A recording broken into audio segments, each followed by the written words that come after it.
কাজু পনির খেতে আমরা কেনা পছন্দ করি, আর তার সাথে যদি থাকে একদম ধবধবে সাদা রুটি, তাহলে তো মন্দ হয় না।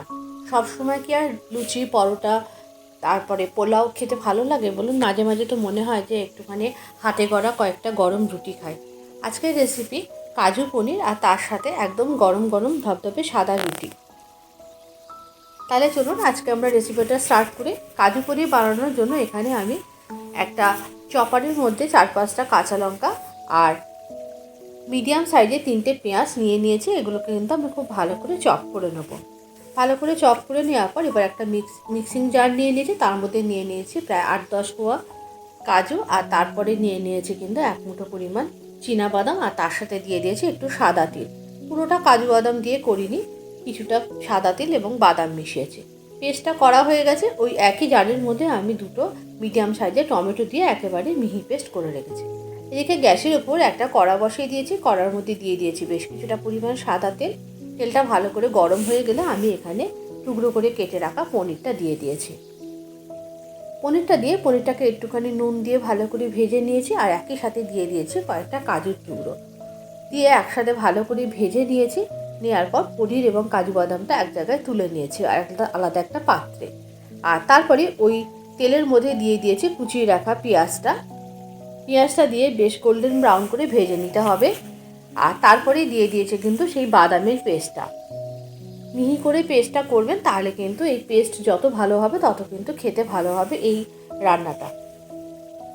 আর তারপরে একটু বাদামটা ভেজে নেওয়ার পর বাদামের কাঁচা গন্ধটা যখন চলে গেছে, তখন আমি এর মধ্যে দিয়ে দিয়েছি টমেটো পেস্টটা দিয়ে তারপরে একে একে একটু ধনে গুঁড়ো, একটু জিরে গুঁড়ো, একটু দিয়ে দিয়েছি গরম মশলা গুঁড়ো, আর দিয়ে দিয়েছি 1 চামচ আদা পেস্ট দিয়ে খুব ভালো করে মশলাটাকে কিন্তু একটু কষিয়ে নিতে হবে। ভালো করে মশলাটা না কষালে কিন্তু এর ভিতরে কিন্তু বাদামের কাঁচা গন্ধটা থেকে যাবে। ভালো করে মশলা কষানোর পর এর মধ্যে দিয়ে দিয়েছি স্বাদ অনুযায়ী অল্প একটু চিনি। নিরামিষ রেসিপি, তাই কিন্তু একটু চিনি দিলে কিন্তু খেতে ভালো লাগবে। আর তারপরে এর মধ্যে দিয়ে দিয়েছে মিক্সি জার ধোয়া জলটা। আর যখন গ্রেভিটা বেশ ফুটে এসছে, তখন এর মধ্যে দিয়ে দিয়েছে ভেজে রাখা কাজু বাদাম এবং পনিরটা।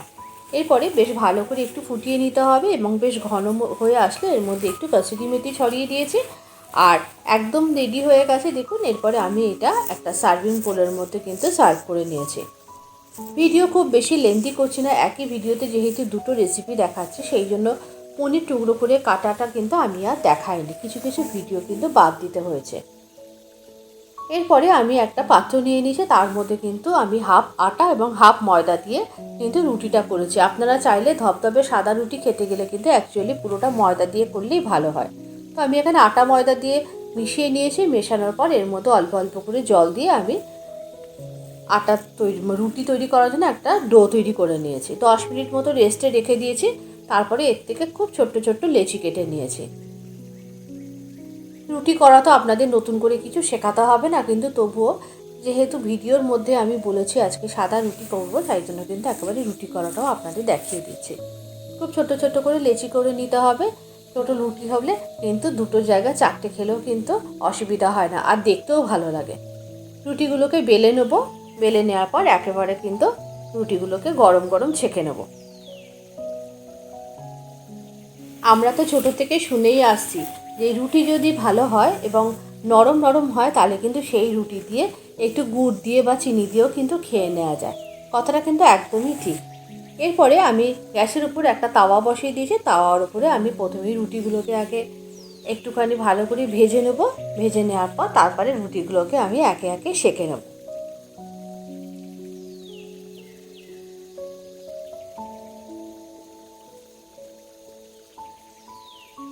রুটি কিন্তু স্বাস্থ্যের পক্ষে খুবই উপকারী। সবসময় তো লুচি পরোটা খাওয়াটা ঠিক না, মাঝে মাঝে কিন্তু রুটি খেতেও কিন্তু ভালো লাগে। দেখুন রুটিগুলো কিন্তু একেবারে ফুটবলের মতো ফুলছে। রুটিগুলোকে এইভাবে একে একে সেঁকে নিয়েছি এবং তারপরে আমি একেবারে রুটি এবং পনিরটাকে সার্ভ করব। আজকের রেসিপিটা আপনাদের কেমন লাগলো অবশ্যই একটু কমেন্ট করে জানাবেন। যদি ভালো লেগে থাকে অবশ্যই একটু লাইক করে দেবেন। অন্তরার কুক অ্যান্ড বেক পরিবার শুধু অন্তরার নয়, এটা আপনাদের সবার পরিবার। আর আপনাদের সকলের সহযোগিতা এবং ভালোবাসায় পরিবারকে আরও অনেক দূর এগিয়ে নিয়ে যেতে চায়। শুধু কি রুটি আর পনির হলে হয় বলুন? একটু মিষ্টিমুখ না করলে হয়? তাই সাথে একটা লাড্ডু দিয়ে পরিবেশন করলাম। আজকের রেসিপিটা তাহলে এই পর্যন্ত। আবারও দেখা হবে পরবর্তী ভিডিওতে আর একটা নতুন কোনো রেসিপির সাথে।